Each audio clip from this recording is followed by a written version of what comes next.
So is shipping wind turbine components a simple task? Not hardly. You and I have an insatiable appetite for electricity. Come with me and we'll look at the issues relative to wind farms and the communities that they serve. This is the Windfarm Guy.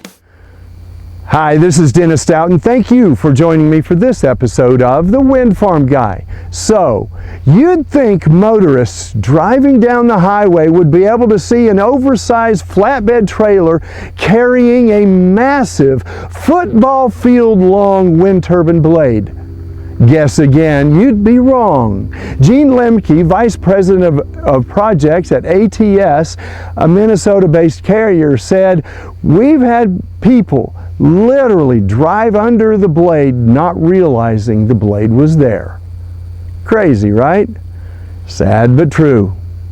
Contending with hapless motorists is just one of the many challenges associated with transporting utility-scale wind turbines. With each shipment, companies conduct detailed route studies, work to obtain local and state transportation permits, and undertake dry runs to ensure that every last turn and bridge underpass is safe for drivers carrying those huge loads.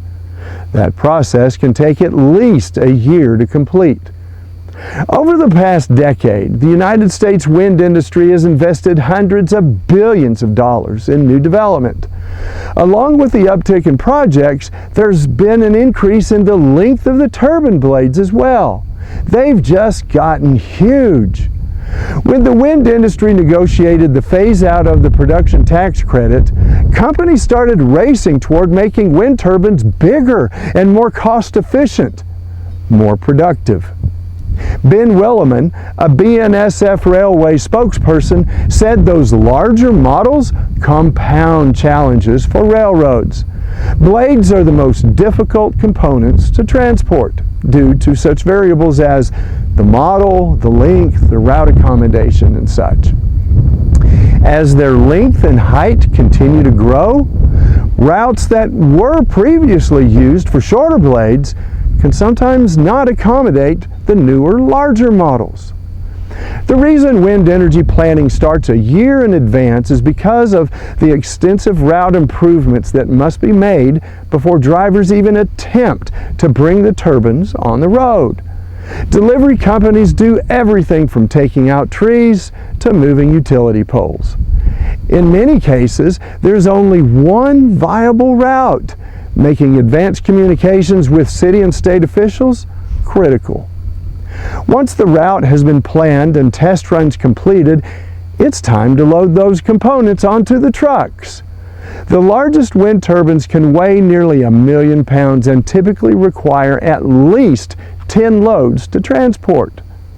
One turbine breaks down into 3 blades, each transported on 2 3-axle trailers. Tower components also transported in sections, and the nacelle, the cover that houses all the generating components, hauled on a massive cantilevered trailer. If you like what we've discussed today, please click like and subscribe below. If you have thoughts or want me to discuss a particular topic relative to wind farms, please also leave me a comment. Hauling wind components is a dangerous and laborious job. To qualify, drivers must complete a 3 to 4 year training program. There are 6 driver classification levels in the specialized division and 8 in the heavy haul division. Blade drivers and tower drivers are the best in class in each of those respective divisions. Due to the project nature of wind energy transport, drivers are also on the road for months at a time. Each wind farm requires large quantities of wind turbines, and as a result, wind energy contracts typically require shipping 10 or more complete wind turbines per week.